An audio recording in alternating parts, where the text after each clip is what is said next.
odol biang kerusakan jalan.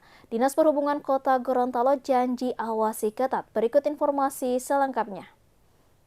Truk odol biang kerusakan jalan. Dinas Perhubungan Kota Gorontalo janji awasi ketat. Kendaraan over-dimension overloading masih menjadi salah satu penyebab utama kerusakan jalan di Kota Gorontalo.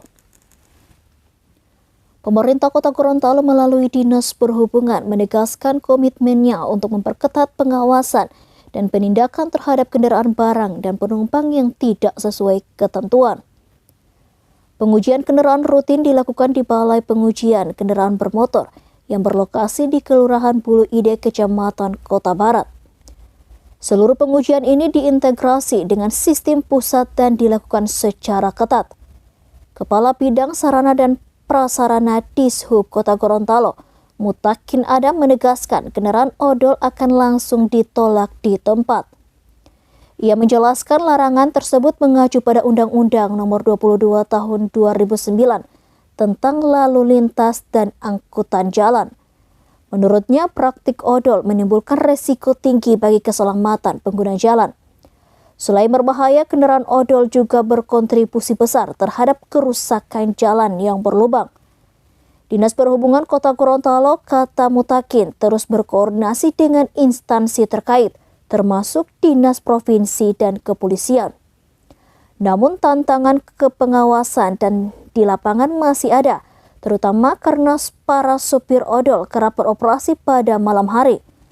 Selain itu, petugas Dinas Perhubungan juga tidak diperkenankan melakukan penahanan terhadap sopir pelanggar di lokasi. Sementara itu, dosen teknik sipil Universitas Negeri Gorontalo, Yulianti Kadir, mengingatkan bahwa sebagian besar jalan di Gorontalo masuk kategori kelas 3 dengan batas muatan dan dimensi kendaraan yang ketat. Berdasarkan Peraturan Menteri PUPR Nomor 13 Tahun 2024, jalan kelas 3 hanya boleh dilintas kendaraan dengan lebar maksimal 2,2 meter, panjang maksimal 9 meter, tinggi maksimal 3,5 meter, dan beban muatan sumbu terberat maksimal 8 ton. Ironisnya, praktik odol di Gorontalo kerap melanggar aturan tersebut. Truk-truk odol tampaknya sering mengangkut material konstruksi seperti batu, pasir, dan kerikil tanpa melalui jembatan timbang. Yulianti menilai praktik odol juga berkaitan erat dengan upaya penekanan biaya logistik. Sayangnya, banyak sopir truk belum memahami dampak buruk odol terhadap keselamatan dan infrastruktur. Ia mengingatkan kendaraan odol yang kerap melintas jalan kelas 3 akan mempercepat kerusakan jalan yang akhirnya membuat biaya perbaikan besar. Yulianti pun berharap pemerintah daerah serius memperkuat regulasi dan pengawasan. Gorontalo, Pak.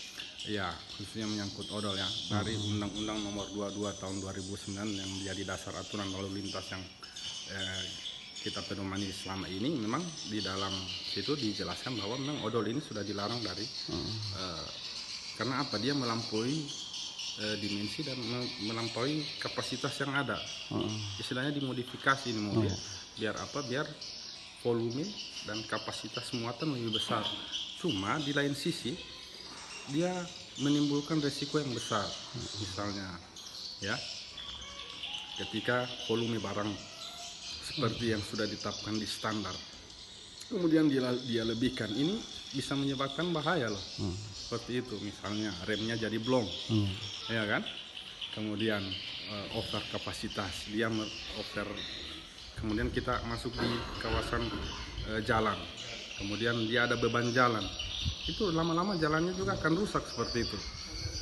Jadi ini banyak hal dan faktor yang perlu diperhatikan sebenarnya. Artinya saya menghimbau untuk ke depan nanti, biar kita sama-sama, ini kita pemerintah juga menghimbau pada seluruh pemilik kendaraan maupun para sopir, marilah kita memberi keselamatan bagi semua. Download Tribun X sekarang, menghadirkan lokal menjadi Indonesia.